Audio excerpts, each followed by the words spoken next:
इतना सोच क्यों रहे हो?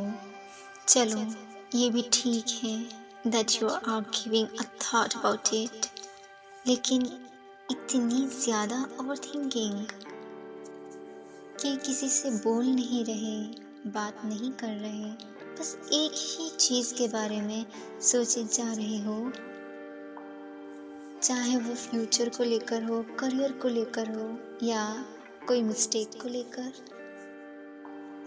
सिर्फ प्रॉब्लम के बारे में सोचोगे तो क्या वो ठीक हो जाएगी?